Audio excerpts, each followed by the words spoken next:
नमस्कार, आप देख रहे हैं खबरें अभी तक और मैं आरती देशवाल। ये है हमारा खास बुलेटिन 24 की खबर, जहां हम बात सियासत की करते हैं। और क्योंकि देखिए लोकसभा चुनाव अब काफी नजदीक है, ऐसे में लगातार देखा यह जा रहा है कि खूब दावे किए जा रहे हैं, खूब वार और पलटवार किए जाते हैं। तो चलिए शुरुआत करते हैं। बीजेपी ने इस बार मानव परिवारवाद का मुद्दा बड़ा बना दिया है। 2024 का रण जीतने के लिए बीजेपी विपक्ष को आड़े हाथों ले रखी है और इसी बीच पीएम मोदी ने यहां पर जम्मू पहुंचकर परिवारवाद के मुद्दे पर विपक्ष को घेरा और पीएम ने कहा है कि जम्मू कश्मीर में परिवारवाद और भ्रष्टाचार का बहुत बड़ा शिकार जम्मू कश्मीर रहा है। इन परिवारवादियों ने अपने रिश्तेदारों और भतीजों को जम्मू कश्मीर बैंक में भरकर इस बैंक को बर्बाद कर दिया। कश्मीर में परिवारवाद और भ्रष्टाचार का एक बहुत बड़ी भुक्तभोगी रही है हमारी जे.एंड.के बैंक। इस बैंक को तबाह करने में यहां की पहले की सरकारों ने कोई कोर कसर बाकी नहीं छोड़ी। बैंक में अपने नाते रिश्तेदारों और भाई भतीजों को भरकर वहीं परिवारवाद के मुद्दे पर केंद्रीय मंत्री डॉक्टर जितेंद्र सिंह ने भी बयान दिया। उन्होंने कहा कि जम्मू कश्मीर में जनता को संबोधित करते हुए कि ये जन सैलाब मोदी का परिवार है। उन्होंने कहा पीएम ने यहां के आवाम को बदहाली से राहत दिलाकर उनका मुकद्दर बदला है। इनको नए सपने दिखाए गए। वो हाथ जिनमें पहले बंदूकें थी उसमें आज आईपैड है, कंप्यूटर है। आज यहां उम्मीद के सागर झलक रहे हैं। प्रधानमंत्री जी, ये जो जन सैलाब आप देख रहे हैं, ये लोगों का समूह, जहां तक निगाह जाती है ये लोगों का हजूम, ये सब आपके मुरीद हैं। ये मोदी का परिवार है।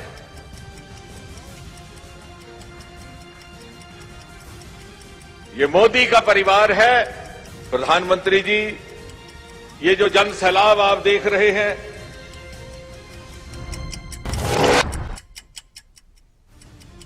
लालू यादव के बयान पर बवाल थमता नजर नहीं आ रहा। केंद्रीय मंत्री गिरिराज सिंह ने लालू यादव के बयान पर वार किया। कहा लालू यादव का परिवार सीमित है। जब लालू यादव जेल जा रहे थे तब उन्हें कोई नहीं मिला।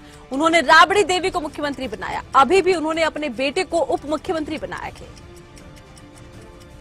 दुनिया जानता है कि मैं डंके की चोट पे कहता हूं कि लालू यादव जी का परिवार सीमित है। वो भले किसी का इमोशनल ब्लैकमेल करके वोट ले लें, लेकिन राज्य की जनता, देश की जनता जानना चाहती है। जब वो जेल जा रहे थे तो उन्हें कोई नहीं मिला, राबड़ी जी को बनाए। और जब किसी ने पूछा था सवाल तो उन्होंने कहा था मैं अपनी पत्नी को नहीं बनाऊंगा।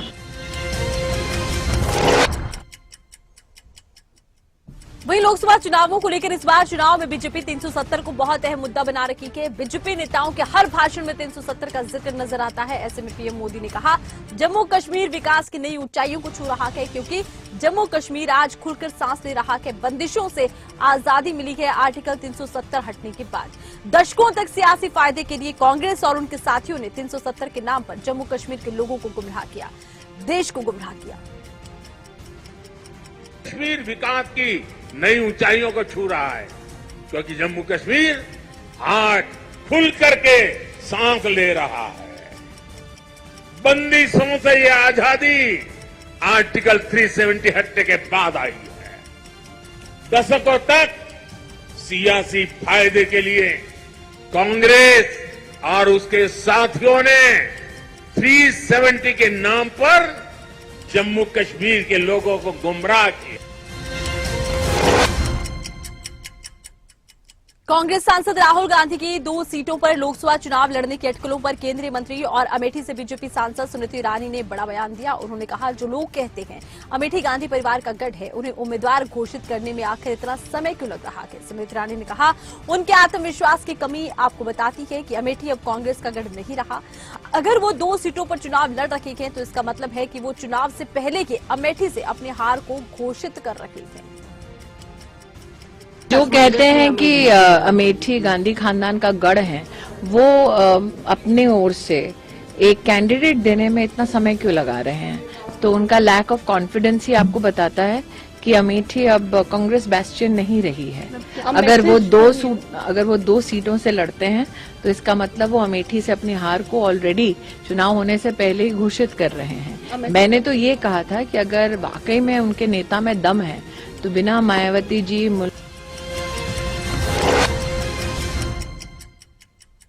वहीं इन दिनों कांग्रेस नेता राहुल गांधी भारत जोड़ो न्याय यात्रा के जरिए लोगों के बीच में जाकर उनसे मुलाकात कर रहे हैं।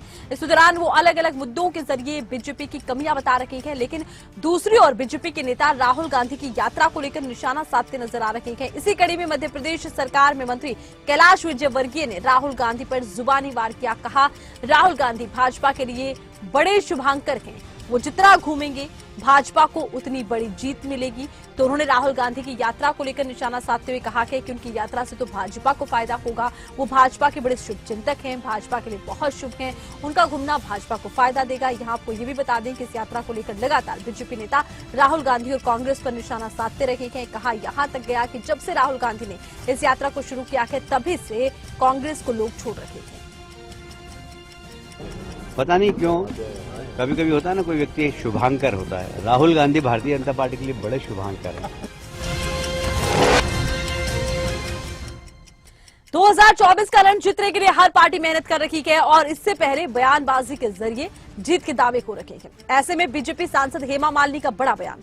उन्होंने कहा, हमारा एनडीए 400 पार होगा और इसके साथ ही उन्होंने कहा कि पीएम मोदी हर एक क्षेत्र का विकास कर रखे हैं। वहीं आपको ये भी बता दें कि इस बार लोकसभा चुनाव में मथुरा से ही बीजेपी हेमा मालिनी को चुनावी रण में प्रत्याशी बना चुकी है। ऐसे में अब हेमा मालिनी पहले से ज्यादा एक्टिव नजर आ रही है।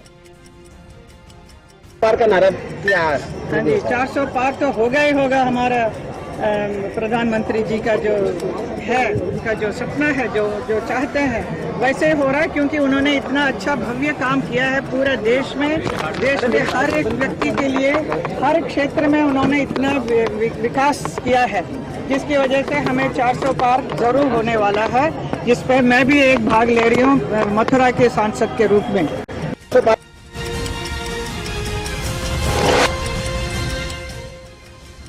कांग्रेस नेता राहुल गांधी की ओर से नरेंद्र मोदी को कभी पनौती तो कभी जेब कतरा कहने पर चुनाव आयोग ने राहुल गांधी को सार्वजनिक बयानों में सावधानी बरतने का परामर्श दिया है।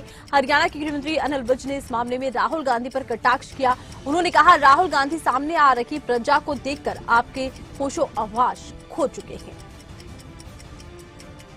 राहुल गांधी जी जो है वो सामने आ रही प्रजा को देख के अपने होश हवास खो चुके हैं, इसलिए उनको ठीक शब्द जो इस्तेमाल करने चाहिए वो उनके जहन में नहीं आते हैं, इसलिए उल जुलूल शब्दों का इस्तेमाल करते हैं और इसीलिए इलेक्शन कमीशन ने उनको वार्न किया। नहीं, राहुल गांधी जी जो है वो सामने आ रही प्रजा।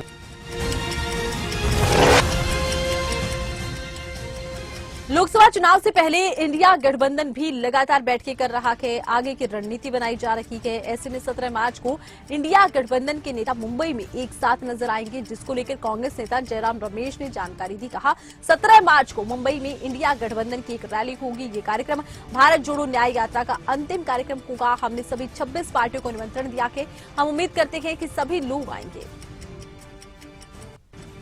एक इंडिया गठबंधन या जनबंधन की एक पब्लिक रैली होगी 17 तारीख। मतलब जो आपकी भारत जोड़ो न्याय यात्रा की जो वो अंतिम समारोह है, फाइनल प्रोग्राम है भारत जोड़ो न्याय यात्रा का, जो शुरुआत हुई थी 14 जनवरी को इम्फाल के पास तोबाल में, और इंडिया गठबंधन के कई नेता भी आए थे वहां। ऐसे ही इंडिया गठबंधन के प्रमुख नेता मुंबई में मौजूद होंगे और ये आखिरी रैली होगा 16 को। बीजेपी ने इस बार 370 पार और एनडीए को 400 पार का नारा दिया है और इस नारे को साकार करने के लिए बीजेपी के कार्यकर्ता जी तोड़ मेहनत करते नजर आ रहे हैं। इसी बीच केंद्रीय मंत्री अनुराग ठाकुर ने बयान दिया, कहा बीजेपी कार्यकर्ताओं की पार्टी है, यहां संगठन पर जोर है। उन्होंने कहा कि अब की बार 400 पार हमारा कर्तव्य है। जनता पार्टी कार्यकर्ताओं की पार्टी है, संगठन पर बहुत बल देती है और जब हमारे पास संगठन से निकलकर देश के शीर्ष स्थान पर प्रधान सेवक और प्रधानमंत्री के रूप में नरेंद्र मोदी जी हैं, तो हमारे सबका कर्तव्य ये भी बनता है कि आगामी लोकसभा चुनाव के लिए अब की बार 400 पार, उसके लिए कमर कस लें, मोदी सरकार की उपलब्धियों नीतियों को जन जन तक पहुंचाएं, उसलिए संगठन को और मजबूत करें ताकि हर पोलिंग बूथ पर 370 से ज्यादा की लीड।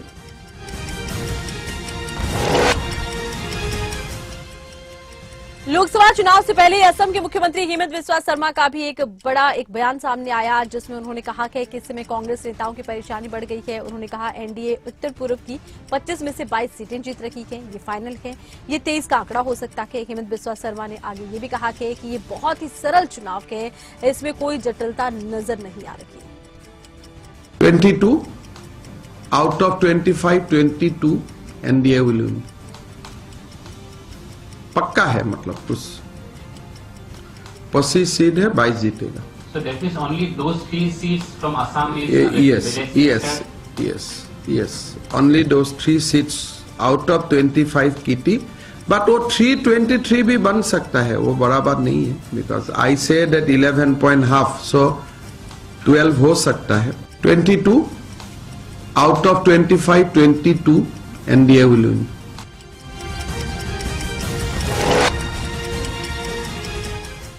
हरियाणा के मुख्यमंत्री मनोहर लाल ने पंचकुला से कई जिलों को करोड़ों की सौगात दी है और लोकसभा चुनाव से पहले सीएम ने ये सौगात काफी अहम दी, ये माना जाता है। इस दौरान सीएम ने कहा, लगातार प्रदेश में विकास हो रहा है।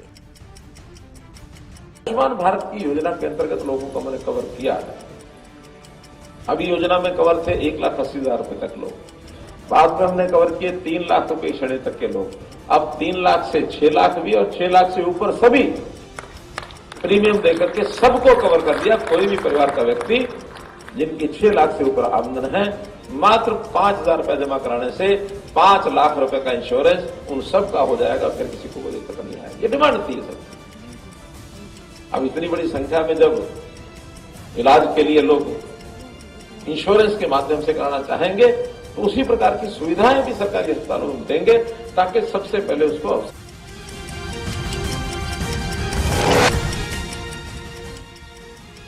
इन दिनों देश की राजनीति में फ्री की सुविधा देने को लेकर खूब बयानबाजी और इसी को लेकर सीएम मनोहर लाल ने बयान दिया, कहा कि कोई फ्री में सुविधा ले, ये हमारा उद्देश्य नहीं है, हमारा उद्देश्य परिवार की आय को बढ़ाने का है।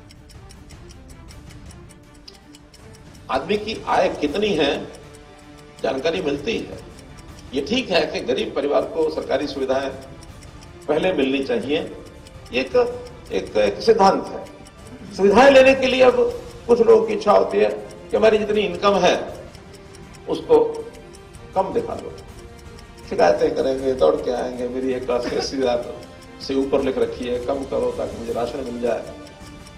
कुछ लोग करवा भी लेते होंगे, लेकिन हमारा मकसद वो फ्री में लेकर के जाए ये नहीं है। हमारा उद्देश्य उस परिवार की, उस व्यक्ति की आय बढ़नी चाहिए। हम इस गति से चल रहे हैं।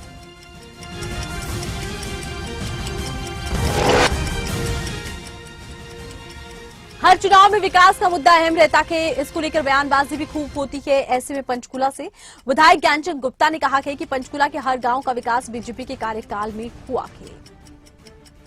के गांवों का विकास शहर की तर्ज के ऊपर हुआ है। आज पंचकुला के छोटे से छोटे गांव के अंदर 24 घंटे बिजली, सबसे पहला जिला यदि कोई बना वो पंचकुला जिला बना। आज पंचकुला के हर छोटे गांव के अंदर 24 घंटे बिजली दी जा रही है।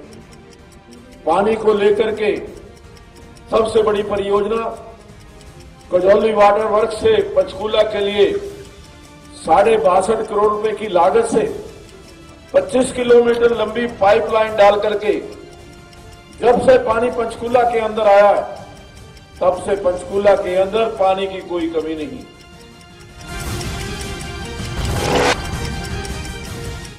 सिरसा जिले को सीएम मनोहर लाल ने कई सौगात दी हैं, जिसको लेकर सांसद सुनीता दुग्गल ने जानकारी दी। कहा 80 योजनाओं का उद्घाटन और शिलान्यास किया गया। इन पर करीब 181 करोड़ रुपए की लागत आएगी। सिरसा विधानसभा के गांव डींग में महाविद्यालय बनेगा, जिस पर 29 करोड़ रुपए खर्च होंगे। बड़ी खुशी है कि माननीय मुख्यमंत्री जी ने हरियाणा के साथ साथ जो हमारे सिरसा जिले को इंक्लूड करके और उसकी जो योजनाएं हैं उसमें अगर आप देखें तो टोटल 80 योजनाएं जो हैं, उन 80 योजनाओं में से 32 योजनाएं हैं जिनका आज इनॉग्रेशन हुआ है और 48 योजनाएं ऐसे हैं जिनका आज फाउंडेशन स्टोन जो है वो ले किया गया है। और इसके अंदर हमें बहुत खुशी है कि जो रानिया का गवर्नमेंट कॉलेज है उसका आज इनॉग्रेशन हुआ है और जो हमारे डींग के अंदर एक गवर्नमेंट कॉलेज है उसका फाउंडेशन स्टोन ले किया गया है। और अगर मेरी लोकसभा की बात करें तो 100 करोड़ रुपए की लागत से हमारे फतेहाबाद के अंदर जो है एक नई जेल बनने जा रही है। ये भी एक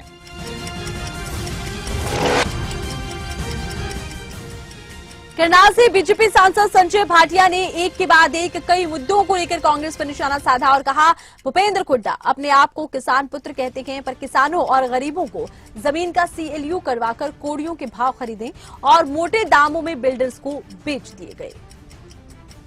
जनता ने फैसला कर दिया एक बार फिर मोदी सरकार, तो वो तो फैसला कर दिया, वो तो कुछ और बढ़ा दे। जिसको कुछ करना नहीं है, जिसको खाली बोलना है और पर्चा छपवाना है, वो तो कुछ भी अनाप शनाप बोल सकता है। इतना कुशासन रहा, देश को इन्होंने गर्त में घेर के रख दिया। इतने बड़े अर्थशास्त्री मनमोहन सिंह जी थे, कांग्रेस का राज था, लेकिन ये भ्रष्ट टोल, चाहे वो सोनिया गांधी रहे हो चाहे उनका दामाद रॉबर्ट वाड्रा हो, लूट के इस देश को खा गए। और जिस तरह से हुड्डा साहब की यहाँ पे सरकार थी, जिस तरह वो CLU का धंधा करते थे, गरीब आदमी की जमीन लेके और बड़े बड़े बिल्डर्स को कोड़ियों के भाव किसानों की जमीनें देकर अपने आप को किसान पुत्र कहते हैं, ये मैं नहीं कह। इन दिनों हरियाणा में जेजेपी और बीजेपी के गठबंधन को लेकर भी चर्चाएं खूब हैं। ऐसे में 2024 के चुनाव में गठबंधन रखेगा या नहीं, संशय इसको लेकर माना जा रहा है। बहरहाल इस मामले को लेकर सांसद सुनीता दुग्गल ने बयान दिया। कहा चुनाव कैसे लड़ना है इसका फैसला शीर्ष नेतृत्व ने करना है कि ये निर्णय जो है वो हमारा शीर्ष नेतृत्व लेता है। माननीय मुख्यमंत्री जी, हमारे प्रदेश अध्यक्ष जी, संगठन मंत्री जी, प्रभारी जी, ये सब मिलकर जो है इसके बारे में जो हमारा शीर्ष नेतृत्व है, हमारे राष्ट्रीय अध्यक्ष हैं, हमारे आदरणीय प्रधानमंत्री जी, गृह मंत्री जी और जो हमारे संगठन मंत्री जी हैं, उनके साथ मिलकर इसके बारे में कोई भी निर्णय करेंगे और जो भी निर्णय करेगा वो हम सबको तो बीजेपी जेजेपी गठबंधन को लेकर देखिए लगातार संशय बरकरार है, लगातार इसको लेकर सवाल उठ रखे गए। हालांकि देखिए लगातार बीजेपी के नेता कहते नजर आ रहे हैं आला कमान का फैसला की अंतिम फैसला होगा। अब देखना ये होगा लोकसभा चुनावों से पहले क्या तस्वीर बदलती है।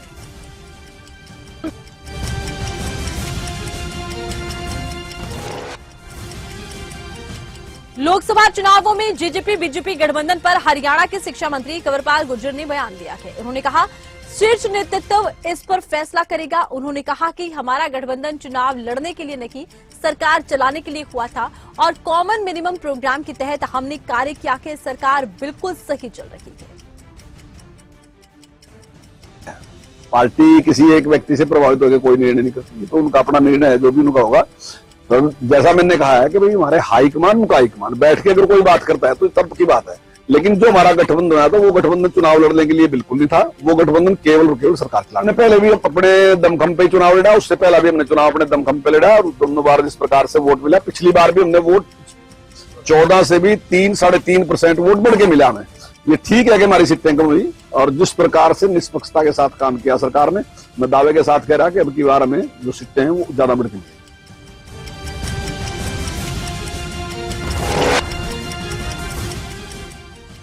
रणदीप हुड्डा के रोहतक से बीजेपी उम्मीदवार के तौर पर चुनाव लड़ने की खबरों पर कांग्रेस नेता दीपेंद्र हुड्डा ने प्रतिक्रिया दी। कहा वो उम्मीदवार का ही फैसला नहीं कर पा रहे। भाजपा से जो लोग टिकट लेने के लिए लाइन में हैं, उनकी टिकट ही सुनिश्चित नहीं है, वो क्या काम करवाएंगे। वो उम्मीदवार का ही नहीं फैसला कर पा रहे बीजेपी, तो जो बाकी जो सारे उनके बीजेपी से टिकट लेने की लाइन में हैं, उनको किसी को अपनी टिकट की श्योरिटी नहीं है, वो आगे काम भी क्या कराएंगे। तो उम्मीदवारों का फैसला नहीं हो पा रहा, ये कहते हुए दीपेंद्र हुड्डा ने देखिए बीजेपी पर निशाना साधा। उन्होंने कहा कि कई ऐसे लोग हैं जो टिकट के लिए लाइन में लगे हैं, जब तक उनके नाम का ऐलान नहीं होगा आखिर वो किसी के लिए क्या काम कर पाएंगे। रणदीप हुड्डा ने टिकट बंटवारे को लेकर बीजेपी पर निशाना साधा के लोकसभा चुनावों से पहले हर एक सीट को लेकर देखिए 2-3 नामों को लेकर चर्चाएं गई और जब तक सूची सामने नहीं आती तब तक की चर्चाएं यूं ही जारी रहेगी।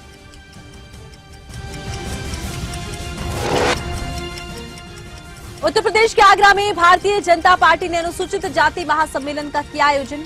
इस सम्मेलन में बीजेपी के राष्ट्रीय अध्यक्ष जेपी नड्डा की तरफ से संबोधित किया गया। उन्होंने कहा कि कांग्रेस ने हमेशा दलितों का दमन किया है, भारत रत्न भीमराव अंबेडकर की उपेक्षा की है। उन्होंने चुनाव में उन्हें हराया और संसद पहुंचने से रोका भी गया।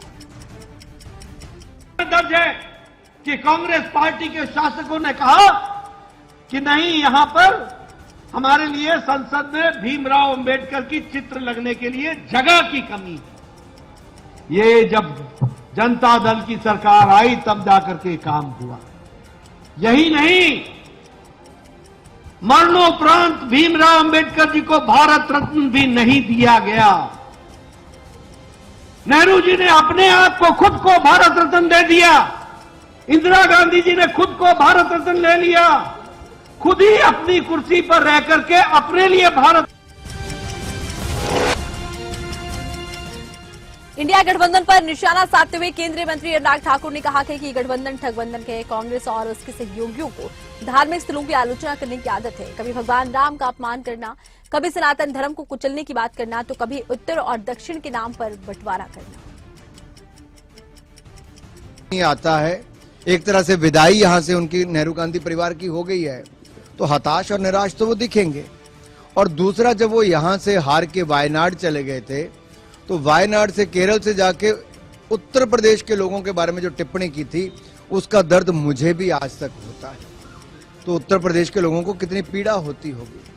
सोनिया जी को कई बार जिताया लेकिन उन्होंने भी अपने क्षेत्र की अनदेखी की, तो अब वो उत्तर प्रदेश से भी राज्यसभा की सांसद नहीं कहीं और से जाके बने। क्या उनके सहयोगी गठबंधन दल भी उनके लिए सीट नहीं दे पाए? ये अपने आप में प्रश्नचिन्ह खड़ा करता है कि दिखावे का गठबंधन है।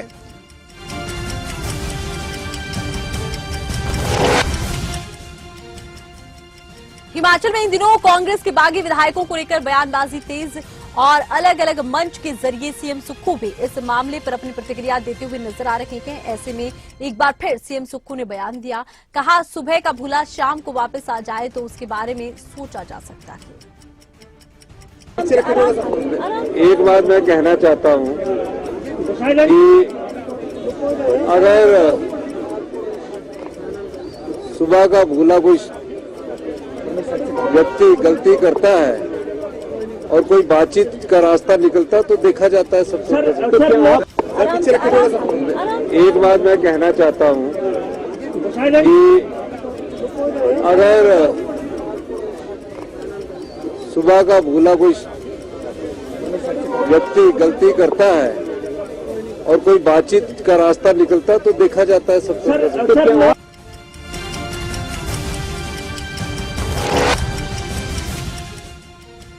बात अगर उत्तराखंड की करें तो यहां भी रोजगार के नए अवसर प्रदान करने के लिए सरकार लगातार कार्य करती दिख रही है और इसी कड़ी में सीएम ने ग्राम विकास अधिकारी पद के लिए चयनित उम्मीदवारों को नियुक्ति पत्र वितरित किए हैं। कहा है कि प्रधानमंत्री भारत को विकसित बनाना चाहते हैं, ये तभी संभव होगा जब गांव विकसित होंगे। भारत बनाना चाहते हैं। अभी आप ही सब लोगों के इसी डिपार्टमेंट में विकसित भारत संकल्प यात्रा चली थी गांव गांव, और आज देखिए आप किस प्रकार से देश के अंदर परिवर्तन हुआ है।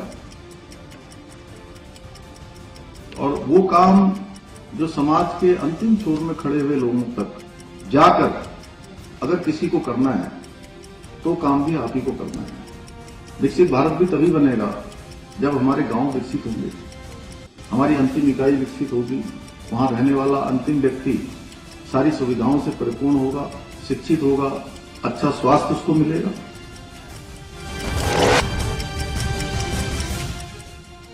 उत्तराखंड कांग्रेस के प्रदेश अध्यक्ष करण माहरा ने लोकसभा चुनाव के लिए पार्टी प्रत्याशियों के जल्द घोषणा किए जाने की बात कही है। साथ ही उन्होंने कहा है कि सभी 5 लोकसभा सीटों पर इस समय स्क्रीनिंग कमेटी के पास 16 नाम हैं। जल्द उन नामों को फाइनल कर दिया जाएगा। वहीं खुद को प्रत्याशी बनाए जाने पर पूरी गंभीरता के साथ उन्होंने कहा वो चुनाव लड़ेंगे। उन्होंने ये बात कही कि उन्होंने कहा कि कुछ सर्वे रिपोर्ट में उनका नाम भी है, इसलिए प्रत्याशी के तौर पर उन्हें भी पार्टी चुनावी मैदान में उतार सकती है, ये माना जा रहा है। और फिलहाल देखिए सर्वे को लेकर चर्चा के, नामों के ऐलान को लेकर चर्चा के, इसी बीच अलग अलग सीट से कई दावेदार सामने आ रहे हैं। देखिए स्क्रीनिंग की बैठकें चल रही हैं और इसमें कुछ कहने के लिए इतना है नहीं। अभी सीईसी की बैठक में वो नाम जाएंगे और वहीं फिर जो है फाइनल उसकी घोषणा की जाएगी। मेरी तरफ से कोई दावेदारी नहीं है, पार्टी की सर्वे की वजह से ये नाम आए हैं और ये पार्टी हाईकमान तय करेगा कि किस। बुलेटिन में इतना ही। आप देखते रहिए खबरें अभी तक। जय हिंद।